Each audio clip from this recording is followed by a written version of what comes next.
India கூட்டணி கிட்டத்தட்ட 279 சீட்டுகளை பெற்று தனி பெரும்பான்மையோட ஆட்சி அமைக்க இருக்குது அப்படின்னு சொன்னா நீங்க நம்புவீங்களா?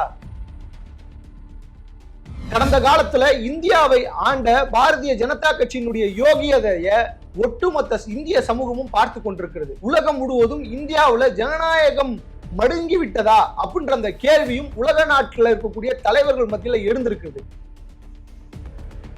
தமிழ்நாட்டில் இருந்து காஷ்மீர் வரைக்கும் இந்தியாவில் இருக்கக்கூடிய இளைஞர்களும் விவசாயிகளும் பெண்களும் ஒரே ஒரு முழக்கத்தை தான் முன்வைக்கிறாங்க, அது மாற்றம் தேவை. இந்த தடவை பாரதிய ஜனதா கட்சி ஆட்சியை இழந்து விட்டால் அடுத்தது மீண்டும் ஆட்சி அதிகாரத்துக்கு வரவே முடியாது என்று உணர்ந்த நரேந்திர மோடி இன்னைக்கு விவேகானந்தர் மடத்தில் ஏறி உட்கார்ந்து கொண்டு தியானம் செய்து கொண்டிருக்கிறார். இதை யாரை ஏமாற்றுவதற்கு? வணக்கம் நண்பர்களே, ஒயர் தமிழ் சேனலுக்கு உங்களை அன்போடு வரவேற்கிறேன். இன்றைய நிகழ்ச்சி ரொம்ப சுவாரஸ்யமானது, ரொம்ப முக்கியமான பதிவாகவும் நான் கருதுறேன். அநேகமாக நீங்க இந்த பதிவை பார்த்து முடிச்சதுக்கு அப்புறம் இது ரொம்ப முக்கியமானதுதான் அப்படின்றத நீங்க கூட நினைக்கலாம். இந்தியாவில் இருக்கக்கூடிய இளைஞர்கள் எண்ணற்ற மாற்றங்களை விரும்பி கொண்டிருக்கிறார். இந்த ஒட்டுமொத்த இந்திய சமூகமும் ஒரு புதிய இந்தியாவை, அரசியல் மாற்றத்தை ஏற்படுத்தணும்ன்ற முயற்சியில இந்திய மக்கள் இறங்கி இருக்கிறாங்க. இன்னைக்கு பாரதிய ஜனதா கட்சி ஒரு சர்வே எடுத்திருக்கிறது. அதுவும் நமக்கு ரொம்ப வேண்டப்பட்ட ஒரு நபர் நமக்கு ஒரு தகவலை கொடுக்கிறாரு. அந்த நபர் எண்ணற்ற முறை பாரதிய ஜனதா கட்சிக்காக தேர்தல் காலங்களில் சர்வே எடுத்த ஒரு நபர். அப்படி அந்த சர்வே என்ன சொல்லுது அப்படின்றதான் இன்னைக்கு தொகுப்புல நம்ம பார்க்க போறோம். எனவே தவறாம இந்த வீடியோவை முழுமையா பாருங்க.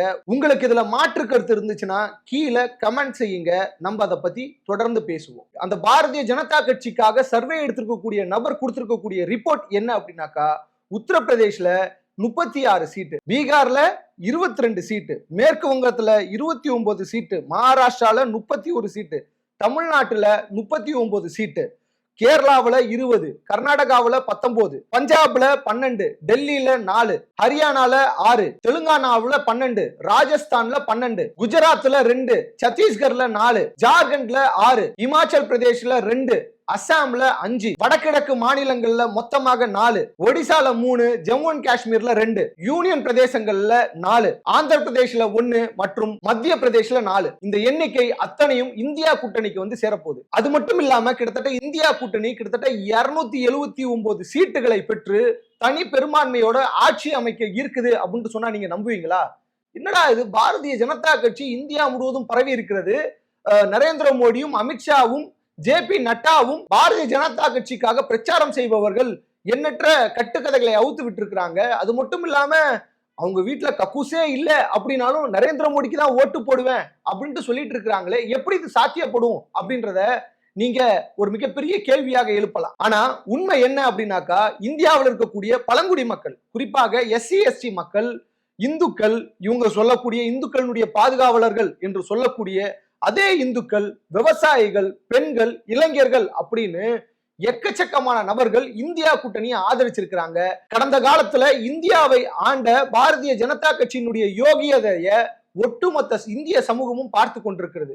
நாட் ஒன்லி இன் இந்தியா, உலகம் முழுவதும் இந்தியாவுல ஜனநாயகம் மடுங்கி விட்டதா அப்படின்ற அந்த கேள்வியும் உலக நாட்டில் இருக்கக்கூடிய தலைவர்கள் மத்தியில எழுந்திருக்குது.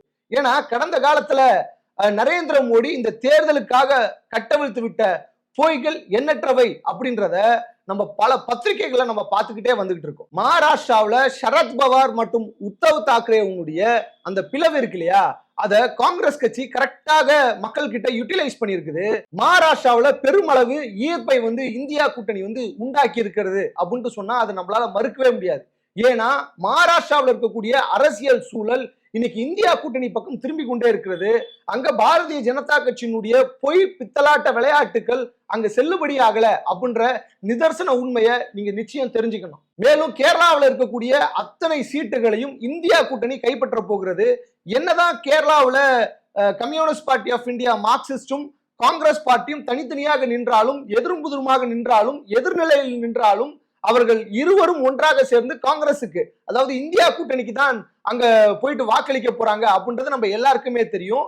நிச்சயமாக பாரதிய ஜனதா கட்சியினால ஒரு சீட்டை கூட கேரளாவில் வெற்றி பெற முடியாது அப்படின்ற அந்த நிதர்சனத்தையும் நம்ம புரிஞ்சுக்க வேண்டிய தேவை இருக்கிறது. அது மட்டும் இல்லாம தேர்தல்ல தமிழ்நாட்டுல பெண்களுடைய அந்த வாக்கு எண்ணிக்கை கூடி இருக்கிறது. என்றும் இல்லாத அளவிற்கு இந்த முறை பெண்கள் தன்னார்வமாக உள்ள பாரதிய ஜனதா கட்சியை வீழ்த்தணும் அப்படின்ற அந்த எண்ணம் வந்து அவர்கள் மனதில் வந்து உயிர்த்திருக்கிறது. நம்ம எல்லாருக்கும் தெரியும், பிரதமர் நரேந்திர மோடி அவர்கள் தேர்தலுக்கு முன்னாடி சிலிண்டரினுடைய விலையை 200 ரூபாய் குறைச்சாரு. அப்போ தமிழ்நாட்டில இருந்து பெண்கள் வந்து கேள்வி கேட்டாங்க, கூட்டுறது 1000 ரூபாயா இருக்கும், ஆனா இறக்குறது 200 ரூபாயா, என்னையா நியாயம் இது அப்படின்ற அந்த கேள்விகளை எல்லாம் நம்ம அடுக்கடுக்காக தமிழ்நாட்டு பெண்கள் முன்வைத்ததை நம்ம பார்த்தோம். எனவே தமிழ்நாட்டுல பாரதிய ஜனதா கட்சி கனவில் கூட வெற்றி பெறுவோம், இல்ல ஒரு சீட் வந்துருவோம் அப்படின்ற அந்த எண்ணத்தை அறவே மறக்க வேண்டியதுதான். இந்த மாதிரியான ஆச்சரியமான விஷயங்கள் எல்லாமே இந்தியாவில தான் நடக்கும். என்னதான் பொய்ய உண்மையாக பேசினாலும், அதே போல நாடகம் ஆடினாலும் இங்க எதுவும் செல்லுபடி ஆகாது அப்படின்றது நம்ம எல்லாருக்கும் நன்றாகவே தெரியும்.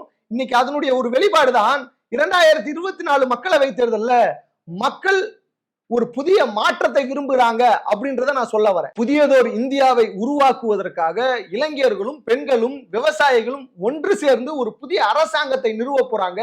அந்த அரசாங்கம் இந்த நாட்டிற்கு மிகப்பெரிய நன்மை செய்யும், வேலையின்மையிலிருந்து விடுதலை பெற்று தரும், பெண்களுக்கு பாதுகாப்பை கொடுக்கும், இந்திய அரசியலமைப்பு சட்டத்தை பாதுகாக்கும், முதலாளிகள் சுரண்டலை தடுத்து நிப்பாட்டும் அப்படின்ற எண்ணற்ற கனவுகளோட இன்னைக்கு ஒரு சேர இந்தியா ஒன்று சேர்ந்து நிற்கிறது. தமிழ்நாட்டில இருந்து காஷ்மீர் வரைக்கும் இந்தியாவில் இருக்கக்கூடிய இளைஞர்களும் விவசாயிகளும் பெண்களும் ஒரே ஒரு முழக்கத்தை தான் முன்வைக்கிறாங்க.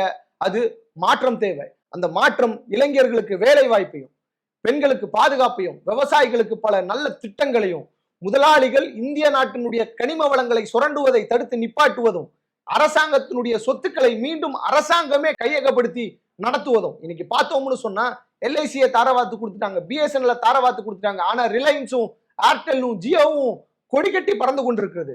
அரசாங்கத்தினுடைய சொத்துக்களை சுதந்திர போராட்டத்திலிருந்து காங்கிரஸ் கட்சி உருவாக்கி கொடுத்த பெரும் சொத்துக்களை பாரதிய ஜனதா கட்சியும் நிர்மலா சீதாராமனும் கூறு போட்டு வித்தாங்க. அது எல்லாத்தையும் மீட்டு புதியதொரு இந்தியாவை படைப்பாங்க அப்படின்னு இந்த இளைஞர்களும் விவசாயிகளும் பெண்களும் நினைத்து கொண்டிருக்கிறாங்க. பாஜக கனவுல கூட நினைச்சு பார்க்க முடியாது தமிழ்நாட்டுல நம்ம வந்து ஜெயிச்சிடுவோம் அப்படின்னு. இன்னைக்கு வாய் வார்த்தையாக வேண்டுமானால் எச் ராஜா, அண்ணாமலை போன்ற சங்கிகள் வாயை திறந்து பேசலாம், நாங்க ஜெயிச்சிருவோம், தமிழ்நாட்டில் அடுத்தது நாங்க தான் ஆட்சி அதிகாரத்துக்கு வருவோம் என்பதையெல்லாம் பேசினாலுமே கூட கனவில் கூட அவர்கள் நினைத்து பார்க்க முடியாது. மதவாதத்தை யார் முன்மொழிகிறாங்களோ, யாரும் மனிதாபிமானமற்ற செயல்களை செய்கிறார்களோ, யாரும் மனித நேயத்திற்கு எதிராக இருக்கிறார்களோ அவர்களை ஒருபோதும் தமிழ்நாட்டு மக்கள் ஏற்றதே கிடையாது. அதற்கு நான் ஒரு உதாரணம் சொல்றேன். திமுக பாரதிய ஜனதா கட்சியோடு கூட்டணி வைத்தது, தமிழ்நாட்டு மக்கள் திமுகவை வீழ்த்தினார்கள். அதே போல அண்ணா திராவிட முன்னேற்ற கழகம் ஒரு காலத்தில் பாரதிய ஜனதா கட்சியோடு கூட்டணி வைத்தது, மக்கள் எந்த விதமான தெய்வ தட்சணையும் பார்க்காமல் அண்ணா திராவிட முன்னேற்ற கழகத்தை வீழ்த்தினார்கள். வெளிப்படையாக இந்த இரு தலைவர்களும் மக்கள் மத்தியில் வந்து பகிரங்க மன்னிப்பு மக்களிடம் கேட்டதற்கு பிற்பாடு மக்கள் அவர்களுக்கு வாக்களித்து அவர்களை மீண்டும் ஆட்சி அதிகாரத்தில் கொண்டு வந்து உட்கார வைத்தார்கள். இத போல பாரதிய ஜனதா கட்சியே களத்துல இறங்கி நாங்க தமிழ்நாட்டுக்கு நல்லது செய்ய போறோம்னு சொன்னா தமிழ்நாட்டில் இருக்கக்கூடிய மக்கள் நம்பும் அளவிற்கு முட்டாள்களா என்று அண்ணாமலையை பார்த்து கேள்வி எழுப்ப வேண்டிய தருணம் இது. அதே போல அவர் பத்திரிகையாளர்களை சந்திக்கும் போதெல்லாம் தமிழ்நாட்டில் நாங்கள் தான் இரண்டாவது பெரிய கட்சி, நாங்கள் தான் எதிர்கட்சியாக செயல்பட்டு கொண்டிருக்கிறோம் என்கின்ற மாய பிம்பங்கள் அத்தனையையும் இந்த 2024 தேர்தல் சுக்கு நூறாக கண்ணாடிகளை உடைப்பதை போல உடை தெரிய போகிறது. ஒட்டுமொத்த இந்தியாவும் மாற்றத்தை எதிர்நோக்கி இருக்கக்கூடிய ஒரு முக்கியமான தேர்தல் இந்த 2024 தேர்தல். பிரதமர் நரேந்திர மோடி எப்படியாவது இந்த தேர்தலில் ஜெயிச்சே ஆகணும், ஆட்சி அதிகாரத்துக்கு வந்து அமர்ந்தே ஆகணும். இந்த தடவை பாரதிய ஜனதா கட்சி ஆட்சியை இழந்து விட்டால் அடுத்தது மீண்டும் ஆட்சி அதிகாரத்துக்கு வரவே முடியாது என்று உணர்ந்த நரேந்திர மோடி இன்னைக்கு விவேகானந்தர் மடத்தில் ஏறி உட்கார்ந்து கொண்டு தியானம் செய்து கொண்டிருக்கிறார். இதை யாரை ஏமாற்றுவதற்கு? தமிழ்நாடு மட்டும் கிடையாது, ஒட்டுமொத்த இந்தியாவிலும் இது ரொம்ப முக்கியமாக பார்க்கப்பட வேண்டியது. தமிழ்நாடு இந்தியாவில் இருக்கக்கூடிய மாநிலங்களுக்கு அவர்களுடைய உரிமையை வந்து பெற்றுக் கொடுத்திருக்கிறது. உதாரணத்துக்கு நான் ஒன்று சொல்லுகிறேன். சுதந்திர தினத்தின் போது, குடியரசு தினத்தின் போது இந்தியாவில் இருக்கக்கூடிய எந்த மாநிலத்தினுடைய முதல்வரும் தேசிய கொடியை ஏற்ற முடியாது. ஆனால் தமிழ்நாடு தான் அதற்காக போராடி மக்களால் தேர்ந்தெடுக்கப்பட்ட பிரதிநிதிகளுக்கு தான் அதிகமான அதிகாரம் இருக்கிறது, கவர்னருக்கு கிடையாது. எனவே மக்களால் தேர்ந்தெடுக்கப்பட்ட பிரதிநிதி தான் இந்திய தேசியத்தினுடைய கொடியை தங்களுடைய மாநிலத்தில் ஏற்ற வேண்டும் என்ற உரிமையை பெற்றுக் கொடுத்த மாநிலம் Tamil Nadu. Not only in Tamil Nadu, India முழுவதும் தமிழ்நாடு ஒரு மிகப்பெரிய எடுத்துக்காட்டான ஒரு மாநிலம். எப்போதெல்லாம் ஒன்றிய அரசாங்கம் மாநில சுயாட்சியை கேள்விக்குள்ளாக்கிறதோ அப்போதெல்லாம் தமிழ்நாடு கொந்தளித்திருக்கிறது. நம்ம நீட்ல பார்க்கலாம், மாநிலத்தினுடைய உரிமையை பெற்றுத்தர வேண்டும் என்று போராட்டம் நடத்திய வரலாறை பார்க்கலாம். மாநில உரிமைகளில் கை வைப்பதற்கு ஒருபோதும் தமிழக அரசாங்கம், தமிழக மக்கள் அனுமதித்ததே கிடையாது ஒன்றிய அரசாங்கத்தை அப்படின்றத நம்ம கடந்த காலத்துல பார்த்துட்டு இருக்கோம். இன்னைக்கு ஒவ்வொரு மாநிலமும் தன்னுடைய மாநில உரிமைகளுக்காக குரல் கொடுக்க ஆரம்பிச்சிருச்சு. டெல்லியில அரவிந்த் கெஜ்ரிவால், வெஸ்ட் பெங்கால்ல மம்தா பானர்ஜி, பீகார், கர்நாடகா, கேரளா போன்ற பல மாநிலங்கள் மாநில உரிமைகளுக்காக ஒன்றிய அரசாங்கத்திடமிருந்து சண்டை போடுகிறது. எனவே மக்கள் தெளிவாக இருக்கிறார்கள். மாநிலத்தினுடைய சுயாட்சியை, மாநிலத்தினுடைய உரிமைகளை, மாநிலத்தினுடைய பங்களிப்பை குறைக்க நினைக்கிற யாராக இருந்தாலும் மக்கள் விரட்டி அடிக்க போறத நம்ம இந்த 2024 தேர்தல்ல பார்க்க போறோம். இப்படி மக்கள் மாறிவிடக் கூடாது என்பதற்காக பிரதமர் நரேந்திர மோடி ஒவ்வொரு தேர்தலின் போதும் அவர் போயிட்டு தியானம் பண்றத ஒரு பழக்கமாகவே வைத்திருக்கிறார்.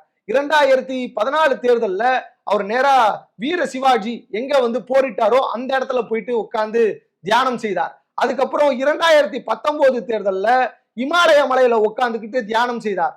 அதே போல இப்போ 2024 தேர்தல் வந்துடுச்சு. கடைசி நேரத்துல மக்களை மடைமாற்ற வேண்டும் என்பதற்காக, திசை திருப்ப வேண்டும் என்பதற்காக தமிழ்நாட்டில் இருக்கக்கூடிய விவேகானந்தர் பாறையில் உட்கார்ந்து தியானம் செய்து கொண்டிருக்கிறார். நான் உங்களுக்கு ஒரு ரகசியத்தை சொல்றேன். ஒரு 20 வினாடி காணொளி சமூக வலைதளத்துல பகிரப்பட்டிருந்துச்சு. அது பாரதிய ஜனதா கட்சியினுடைய அந்த கேமராமேன். அப்படி சொன்னா கூட தப்பு. நரேந்திர மோடியினுடைய ஐடி விங், அவருக்காக தொடர்ந்து 24 மணி நேரமும் இயங்கக்கூடிய ஒரு ஐடி விங். நீங்க பாருங்க, அந்த கோவில் மேல ஏறுகிறார், எண்ணற்ற கேமராமேன் இருக்கிறாங்க. அந்த எடிட்டர் உடனே மிக்சிங் போர்ட்ல உட்கார்ந்துருக்கக்கூடியவர் என்ன பண்றாரு, உடனே நரேந்திர மோடியினுடைய படத்தை காட்டுறாரு. பார்த்தா அந்த இடம் எம்டியா இருக்குது. அதுக்கு அடுத்தது ஒரு 20 வினாடி வீடியோ சமூக வலைதளத்துல பரபரப்பாக பகிரப்படுகிறது பாரதிய ஜனதா கட்சிக்காரங்களால. அந்த காணொலியில 4 முறை மாறி மாறி உட்கார்ந்து இருக்கிறாரு. 3 முறை இடத்தையே மாற்றி இருக்கிறாரு. 2 முறை உடையை மாற்றி இருக்கிறார். அது மட்டும் இல்லாம கேமராக்கள் மாறி மாறி வருகின்றன, பல முறை மாறி மாறி வருகின்றன. விவேகானந்தர் இருக்கக்கூடிய அந்த ஊதுவத்தி ஏற்றி வச்சிருப்பாங்களே, அந்த சைடுல இருந்து கேமராவை அண்டை கொடுத்து வச்சிருக்காங்க. பிரதமர் நரேந்திர மோடி முகம் தெரியுமா அளவுக்கு. அப்போ பிரதமர் நரேந்திர மோடி அவர்கள் எங்கும் தனியாக செல்ல மாட்டார். நான் உங்களுக்கு இன்னொரு உதாரணத்தை சொல்லுகிறேன். அதாவது ஒரு பிரதமர் தன்னுடைய தாயை பார்ப்பதற்கு செல்கிறார். செல்லும் போது அந்த படத்தை எல்லாத்தையும் பாருங்க. பிரதமர் நரேந்திர மோடியும் அவங்க அம்மாவும் மட்டும்தான் இருப்பாங்க. பணிப்பெண்கள் இருக்க மாட்டாங்க, பணி செய்வதற்கு ஆட்கள் யாரும் இருக்க மாட்டாங்க. நரேந்திர மோடிக்கே 75 வயசு ஆக போகுது. அப்போ அவங்க அம்மாவுக்கு எவ்வளவு வயசாக இருக்கும்? அந்த அம்மாவை பாத்துக்கிறதுக்கு யாரும் கிடையாதா? ஆனா பிரதமர் நரேந்திர மோடிக்கு முன்னாடி எண்ணற்ற புகைப்பட கலைஞர்கள் இருப்பாங்க. அவர் யோகா பண்ணுவார். யோகா பண்ணுங்க, யோகா பண்ணுங்க அப்படின்வார். யோகா பண்ணும் போது யாரும் இருக்க மாட்டாங்க, மயில் இருக்கும். அவர் ஒரு பெரிய பாறை இருக்கும், அதுல உருண்டு பரண்டு விளையாடிட்டு இருப்பாரு. ஆனா கேமராமேன் கூட இருந்துட்டு இருப்பார். நீங்க 2014 இருந்தாலும் சரி, 2019 இருந்தாலும் சரி, 2024 இருந்தாலும் சரி, பிரதமர் நரேந்திர மோடி எல்லா இடத்துக்கும் தனியா போகிறார் அப்படின்ற ஒரு பிம்பத்தை காட்டும் பட்சத்தில் அதில் உண்மை இல்லை. பின்னாடி எங்க போனாலும் ஒரு 10 கேமராமேனை கூட்டிக்கிட்டு போகிறதும் வர்றதும், அதை விளம்பரப்படுத்துறதும், விளம்பரத்தின் மூலமாக மக்களை திசை திருப்புறதும் போன்ற செயல்களை தான் செய்து கொண்டிருக்கிறார். என்னுடைய நண்பரோட பேசி கொண்டிருந்தேன். அப்போ என்னுடைய நண்பர் சதீஷ் அப்படின்றவரு, அவர் என்ன சொன்னாரு, லெனின் உங்களுக்கு ஒரு வார்த்தையை சொல்லுகிறேன். சுப்பிரமணிய சாமி அடிக்கடி ஒரு வார்த்தையை சொல்லுவாரு. அந்த வார்த்தை என்ன அப்படின்னாக்கா, politics is not about economical, politics is an emotional அப்படின்ற ஒரு வார்த்தையை சுப்பிரமணிய சாமி பதிவிட்டு இருந்ததா சொன்னாரு. அது உண்மையாகத்தான் இருக்கிறது. இன்னைக்கு இந்திய தேசம் ஒட்டுமொத்தமாக பொருளாதாரத்தில் படுத்துருச்சு. மூடி சவக்குழியில மூடி போட்டுக்கிட்டு இருக்கிறாங்க இந்திய நாட்டினுடைய பொருளாதாரத்தை. ஆனா பிரதமர் நரேந்திர மோடி எமோஷனலா பேசுறாரு. வெளியில வெளிப்படையாக ஒரு மிகப்பெரிய மாவீரன் மாதிரி பேசிட்டு ஊடகங்களுக்கு அழுது கண்ணீர் சிந்துகிறார். எப்போ அழுகிறாரு, எப்போ சிரிக்கிறாரு, எப்போ படுத்து தூங்குறாரு அப்படின்ற எந்த விவரமும் தெரியல. அப்போ இந்திய அரசியலை ஒரு எமோஷனலான ஒரு பாலிடிக்ஸ்குள்ள தள்ளி விட்டுட்டு இருக்கிறாங்க. நம்ம இந்திய தேசத்திற்கு எது தேவை? வளங்கள் தேவை. ஒரு முக்கியமான வளம் இந்தியாவில் இருக்கிறது. உலகத்தில் மிகப்பெரிய இளைஞர் பட்டாளத்தை வைத்திருக்கக்கூடிய இந்தியாவில் இருக்கக்கூடிய இளைஞர்களுக்கு வேலை கிடையாது. வேலையில்லா இளைஞர்களுடைய மூளை சாத்தானின் கூடாரம் என்று அண்ணா சொல்லி இருக்கிறார். ஆனா வேலை இல்லாமல் இருக்கக்கூடிய இளைஞர்களுக்கு கஞ்சாவை கொடுத்து, சாராயத்தை கொடுத்து, பாரதிய ஜனதா கட்சியினுடைய கொடியை கொடுத்து, 200 ரூபாய் பணத்தையும் கொடுத்து பிரச்சாரத்துக்கு கூட்டி செல்கிறார்கள். சின்ன சின்ன பசங்களை RSS இயக்கத்தில் சேர்த்து ஆயுத பயிற்சி கொடுக்கிறார்கள். ஆனா அவங்களால புண்ணியம் என்ன? இந்த இந்திய தேசத்தினுடைய பொருளாதாரத்தை வளர்த்தெடுப்பதற்கான திட்டங்கள் என்ன அப்படின்னு கேட்டா ஒண்ணும் கிடையாது, ஜீரோ. ஆனா இந்தியாவில் இருக்கக்கூடிய இளைஞர்களை கொண்டு போய் இஸ்ரேல்ல நாங்க வேலைக்கு விடுறோம்னு சொல்லி பெருமை பீத்துவது, இந்திய அரசாங்கத்திடம் இருக்கக்கூடிய கோடிக்கணக்கான காலி பணியிடங்களை நிரப்புவதற்கு நரேந்திர மோடி அரசாங்கத்தினால் முடியல.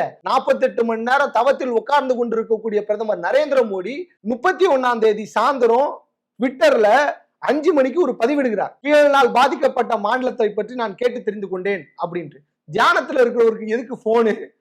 ஆழ்ந்த தியானத்தில் இருக்கக்கூடிய ஒரு நபர் எதுக்கு போன்ல உட்கார்ந்து பேசிட்டு இருக்கிறாரு? அப்போ இங்கு மக்களை முட்டாளாக மாற்றுவதற்கு பிரதமர் நரேந்திர மோடி அவர்கள் முயற்சித்துக் கொண்டிருக்கிறார் அப்படின்றத நம்மளால தெளிவா புரிஞ்சுக்க முடியுது. நண்பர்களே, தோழர்களே, நண்பர்களே, ஒரே ஒரு விஷயத்தை தெளிவாக புரிஞ்சுக்கோங்க. இந்தியா நிச்சயமாக ஒரு மிகப்பெரிய ஒரு மாற்றத்தை எதிர்நோக்க போகிறது. அது ஜூன் 4ஆம் தேதி நடைபெற போகிறது. காரல் மார்க்ஸ் அடிக்கடி ஒரு வார்த்தையை கூறுவார், மாற்றம் ஒன்றே மாறாதது. நிச்சயமாக இந்திய தேசத்தில் இருக்கக்கூடிய மக்கள் பிரதமர் நரேந்திர மோடிக்கும் சங் பரிவார் கும்பலுக்கும் ஒரு விஷயத்தை கற்றுக் கொடுக்க போகிறார்கள். அது என்னன்னா, மாற்றம் ஒன்றே மாறாதது அப்படின்ற அந்த விஷயத்தை ஜூன் 4ஆம் தேதி ஒட்டுமொத்த இந்தியாவும் ஒருமித்த குரலோடு பாரதிய ஜனதா கட்சிக்கும் சங் பரிவார் கும்பலுக்கும் பாடம் புகுட்ட போகுது என்பது உறுதி. நண்பர்களே, தோழர்களே, மறந்து விடாதீர்கள். இந்த இந்திய தேசத்தினுடைய மாற்றம் நம்முடைய கையில் இருக்கிறது. மறக்காமல் உங்களுக்கு இந்த காணொலியை பிடித்திருந்தால் கமெண்ட் செய்யுங்கள், லைக் செய்யுங்கள், சப்ஸ்கிரைப் செய்யுங்கள். எங்களை போன்ற சின்ன சின்ன ஊடகங்களுக்கு உங்களுடைய ஆதரவை தாருங்கள் என்று கேட்டு முடித்துக் கொள்கிறேன். நன்றி, வணக்கம்.